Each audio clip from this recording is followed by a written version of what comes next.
अस्सलाम वालेकुम दोस्तों आजकल जिस तरह का माहौल हम पर छाया हुआ है, आज की वीडियो इसी हवाले से है, जिसमें इब्नुल अरबी ने आज से काफी साल पहले इस हवाले से प्रिडिक्शन कर दी थी, जो हम आज की दुनिया में देख रहे हैं। ये वीडियो आखिर तक जरूर देखिएगा। इब्नुल अरबी ने आखिर में इसका हल भी दिया था कि ऐसे हालात में आपने क्या करना है। जिस शख्स की प्रिडिक्शन सही साबित हुई हैं, यकीनी तौर पर उसने जो हल पेश किए हैं वो भी सही साबित होंगे। तो ये वीडियो आप आखिर तक जरूर देखिएगा ताकि आपको मालूम हो सके कि इस मुश्किल और कठिन वक्त से अपने आप को कैसे निकालना है। आज की इस वीडियो में मैं आपको इब्नुल अरबी की वो प्रिडिक्शन बताऊंगा जो कि आज तक सही साबित हो चुकी हैं और मुस्तकबिल में भी उनके सही साबित होने के इम्कानात बहुत ज्यादा कवी और वाज़े हैं। इब्नुल अरबी अक़लियत, फलसफा और मंतकी गुत्थियों को सुलझाता हुआ रूहानी सफर का राही बन गया और बगदाद व दमिश्क की खाक छानी। उसकी किताब खुसूसी अल हुक्म तसव्वुफ के रास्ते के मुसाफिरों के लिए उन चंद किताबों में से एक है जिन्हें पढ़ने से पहले तज़किया, तकवा और ईमान की पुख्तगी की मेराज हासिल करना जरूरी समझा जाता है कि इसमें कैसे कायनात के असरार और रमूज से पर्दा उठाया गया है, जिन्हें छुपाने में ही सूफिया आफियत समझते थे कि ऐसा सिर्फ उन आंखों के सामने आश्कार होना चाहिए जो अल्लाह के खौफ से मुत्तो भीगी रही हों और जिन्हें यकीन की हद तक ईमान की दौलत नसीब हो। मुहियुद्दीन इब्नुल अरबी कुरान के अलूम और तालीमात का इतना ज्यादा इल्म रखते थे कि वो इसमें गोता जन रहते और कुरान और सुन्नत से आबदार मोती चुन चुन कर लाते। इब्नुल अरबी का एक रिसाला आज के दौर की पेशनगोइयों पर मुश्तमिल है। वो मगरबी दुनिया के नास्ट्रोमस से बहुत पहले इन बातों का तज़किरा कर चुका है। ये पेशनगोइयां आज हरफ बहरफ सच साबित हो रही हैं। यूं महसूस होता है कि वो रसूल अकरम सल्लल्लाहु अलैहि वसल्लम की उस हदीस के मोमिन की फिरासत से डरो, क्योंकि वो अल्लाह के नूर से देखता रहता है के मुताबिक हो। आने वाले जमाने के धुंधलके में झांक रहा था। इब्नुल अरबी की इन पेशनगोइयों को देखते हुए अपने इर्द गिर्द का जायजा लीजिए कि तकरीबन 100 साल पहले पैदा होने वाले शख्स को अल्लाह ने किस इल्म की दौलत से सरफराज किया था। अब इब्नुल अरबी की पेशनगोइयों का जिक्र करते हैं। नंबर 1, अगर तुम मशरकी हो तो तुम्हारा मगरबी हिस्सा अच्छा है। अगर तुम मगरबी हो तो मशरकी सिमत अच्छी है। तुम फातेह हो तो मफ्तू से हालत बदतर है और महकूम हो तो हाकिम काबिल रश्क और हसद बना हुआ है। तुम इसका मतलब नहीं समझते। कुर्बे क़यामत में ऐसे दिन आएंगे कि मशरक वाले मगरब की तारीफ करेंगे और मगरब वाले मशरक की। दौलतमंद मुफलिसों को बेहतर समझेंगे और मुफलिस दौलतमंदों को हसरत से देखेंगे। गर्ज एक दूसरे को देखकर हसद की आग में जलते होंगे। लोग अपने अंदर की खुशियों और खूबियों को भूल जाएंगे। नंबर 2, उस दौर में खुशी शराब के एवज खरीदी जाएगी। इंसान को इत्मीनान और सुकून सिर्फ नींद की नीम बेहोशी की हालत में मुयस्सर आ सकेगा। नंबर 3, उस जमाने में औरतें मर्दों के मुरातिब और अक्लो हुनर से बढ़ जाएंगी और मर्दों की मर्दानगी फकत रस्मी रह जाएगी। नंबर 4, चांदी और सोने की कदर घट जाएगी और लोहे की कदर बढ़ जाएगी। चांदी और सोने की हम शक्ल धातें निकल आएंगी और उनकी अशिया घर घर रवाज पाएंगी। नंबर 5, आखिरत के रास्तों से बेपरवाही होगी और शहरों के रास्ते बहुत खूबसूरत बनाए जाएंगे। नंबर 6, बाजारों में बैठकर खाना फख्र समझा जाएगा। तुम खाना खाने के लिए भी लोहे के हाथ बनाओगे। तुम्हारे दस्तरखान सीने के पास चुने जाएंगे।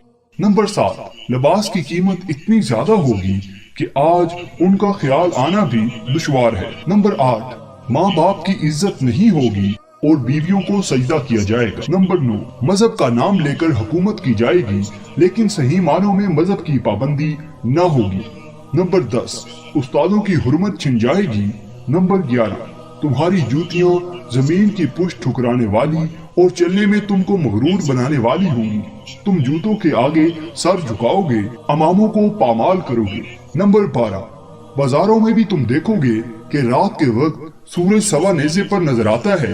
ये सूरज जगह जगह होंगे और तुमको सुहानी रोशनी देंगे مگر اس وقت تمہاری بصیرت اور بصارت میں خلل پڑ جائے گا۔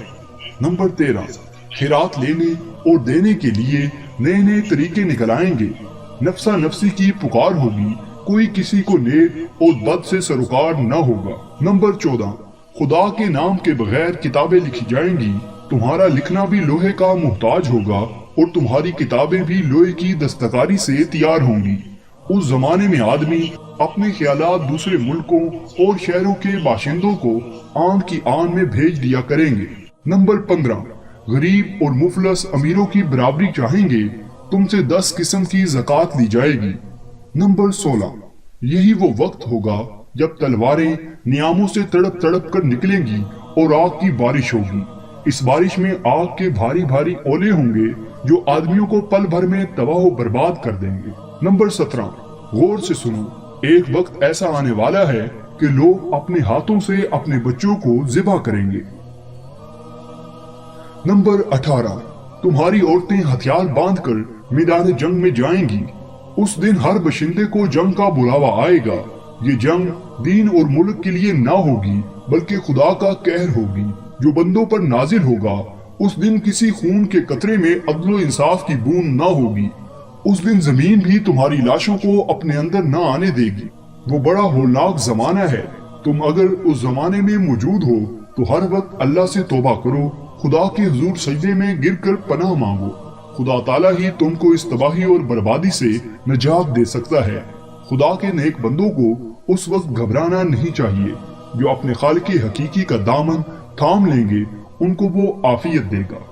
نمبر 19، قیامت سے پہلے ایک وقت ایسا آئے گا کہ عرب قبائل کی طرح جہالت تمام دنیا میں پھیل جائے گی، تیل، خون اور کئی بنا پر لڑائیاں ہوں گی، نیک اور عقل مند چاہیں گے یہ بے وقوفی کی ضد ختم ہو جائے۔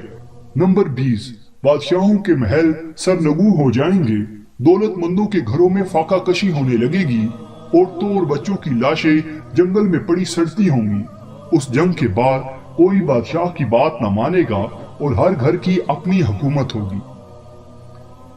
ابن عربی کی اس نو بصیرت سے لکھی گئی پیشن گوئیوں سے عام آدمی حیران ہو جاتا ہے، لیکن اگر کوئی آدمی اس علم کے سمندر میں اترنے کی کوشش کرے جو کہ حضور صلی اللہ علیہ وسلم نے رہتی دنیا کے انسانوں کے لیے عطا کیا ہے، تو آج کے دور کے فتنہ و فساد اور قتل و غارت گری اور بے چینی اور بے سکونی کی تہ تک پہنچنے اور ان سب کے اسباب تلاش کرنے کی ضرورت باقی نہیں رہتی۔ آپ صلی اللہ علیہ وسلم نے تو سب کچھ کھول کر بتا دیا۔ آپ صلی اللہ علیہ وسلم نے فرمایا، لوگوں پر ایک زمانہ ایسا آئے گا جس میں اسے مجبور کیا جائے گا یا تو وہ احمق یعنی پرانے خیالات والا کہلائے یا بدکاری کو اختیار کر لے۔ جو شخص یہ زمانہ پائے اسے چاہیے کہ بدکاری اختیار کرنے کی بجائے احمق کہلانا پسند کرے۔ پھر فرمایا، تمہیں اس طرح چھانٹ دیا جائے گا جس طرح اچھی کھجوریں زرد کھجوروں سے چھانٹ لی جاتی ہیں، تم میں سے اچھے لوگ اٹھتے جائیں گے اور بدترین لوگ باقی رہ جائیں گے۔ ایک جگہ آپ صلی اللہ علیہ وسلم نے فرمایا، لوگوں پر ایک زمانہ آئے گا کہ دین پر ثابت قدم رہنے کی مثال ایسی ہوگی کہ کوئی شخص آگ کے انگاروں سے مٹھی بھرے، نجات کا راستہ وہی ہے جو میرے آقا نے بتایا اور ابن العربی نے اس کو نقل کیا، اور کوئی راہ نجات نہیں ہے۔ تم اگر اس زمانے میں موجود ہو تو اس وقت اللہ تعالیٰ سے توبہ کرو، خدا کے حضور سجدے میں گر کر پناہ لو، اور اللہ ہی تمہیں اس بربادی اور تباہی سے نجات دے سکتا ہے۔